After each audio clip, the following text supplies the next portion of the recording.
What is going on, guys? It's Modded Warfare here. Welcome back to another PS4 news update video. So we're now into the third week since the Flow's Blu-ray drive jailbreak was disclosed on HackerOne. Unfortunately, there's not been a whole lot of information come out at the moment since my last update.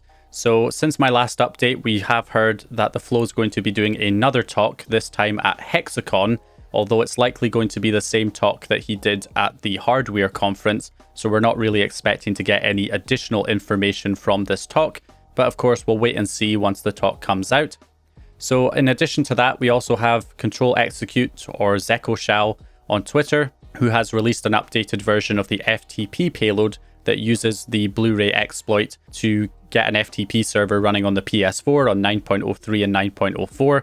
I covered the original release of this in my previous video, going over the progress that has been made so far. So this particular FTP payload, this updated version, uses Slayersgorvy's more optimized version of the exploit, which the previous payloads didn't really work with. So we now have a newer version of the FTP payload to work with that more optimized exploit implementation. So besides that though, nothing really to say so far in terms of the Blu-ray drive exploit.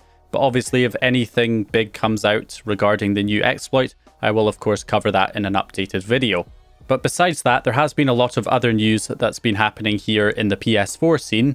So firstly, we've got Cyber1000, or CYB1K, the guy behind all of the different backports that we've been getting for these games that normally require a minimum firmware of 9.03 or 9.04, backported to run on 9.00 and lower firmwares. So firstly, we got Elden Ring, which I covered in a previous video. I'll link it in the cards and in the description. But since then, he has released a bunch of other games as well. So he released Sifu yesterday, and today he also released WWE 2K22, and it was up to game version 1.07. So game version 1.07 is now playable on 9.00 and lower.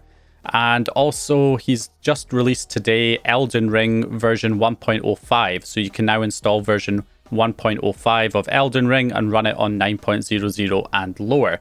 So it does appear that the limit on these backports is 9.04 firmware.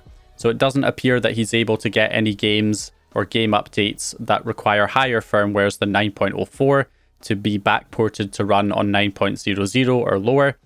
So as you can see, Elden Ring version 1.05 minimum firmware is 9.04. But of course 1.06, the next update up from that, requires 9.50. And then if you look at the WWE 2K22 patches, you can see the version that was backported and released for 9.00 is patch version 1.07, which again, minimum firmware 9.04, and the next update up from that requires 9.50. So that appears to be the limit. 9.04 seems to be the highest firmware that we can expect to get these backports for. Anything above that isn't going to work. Somebody also requested Sniper Elite 5, and he did clarify and say that that was on too high of a firmware, wasn't possible.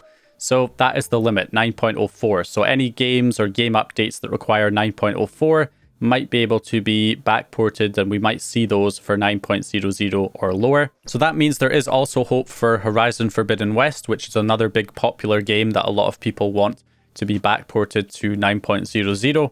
You can see that a lot of the older updates for Forbidden West require 9.03 and 9.04, so that seems to be a possibility. So yeah, looking forward to see some more backports coming out there from CYB1K or Cyber1000.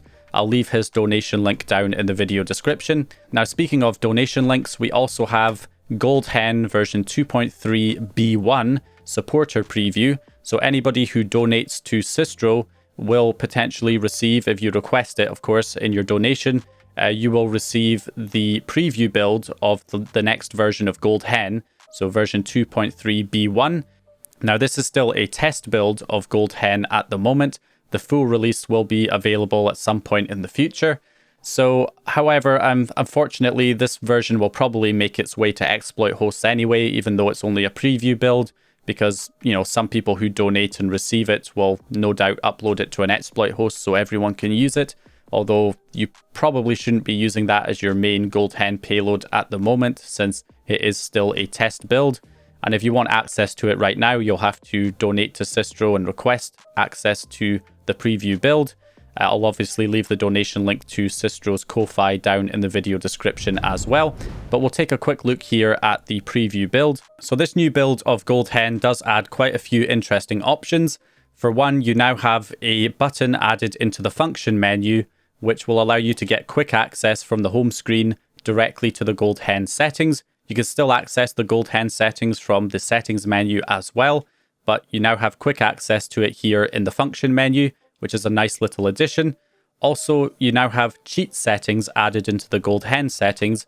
Now in here, you can show your title ID labels. You can choose just to show the title ID only, or just the app version only, or the title ID and the app version. And this is integrated a bit nicer than what you get with the Orbis toolbox, which is traditionally what you need to run to show the title ID labels of your apps in the home menu.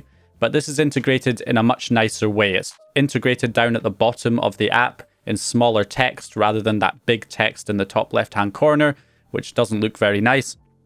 So this is integrated in a much nicer way. Plus, not only is it showing you the title ID labels, but you can also get it to show you the app version as well, so that you can just check at a glance what the title ID and game version of your app is on, so that for, using certain payloads where you need that information, or any sort of cheats that you're trying to install where you need that information, then, you have access to that, no problem. So now another addition that's been made here in this GoldHEN version is the addition of PS2 cheat support in the GoldHEN cheat menu. So now when you're running a PS2 game on your PS4, not through emulators, but through the actual, built-in emulation in the PS4, so you've made a PS4 package file that has a PS2 game in there, then if you're running a game like that, you can now use the GoldHEN cheat menu to apply cheats, PS2 game cheats, to your PS2 games, which is really nice. So in the exact same way that it works with the PS4 games, you can now do that with PS2 games as well, running on your PS4. So yeah, a nice addition there. So quite a few handy additions made there in the latest version of GoldHEN. So yeah, some big improvements there to GoldHEN. Of course, I'm sure this payload will probably leak out at some point and end up on an exploit host. So I'm sure a lot of people will end up using this, even though it's still the test build and not the full public release. But obviously I would recommend, if you really want this, I highly recommend just donating a little bit to Sistro to get early access to it, because it helps support him and will hopefully encourage him to keep making this awesome payload and keep growing it and improving it. So yeah, anyway, hope you guys enjoyed this little news update. If you did, please leave a like and subscribe, and I'll hopefully see you guys in the next one.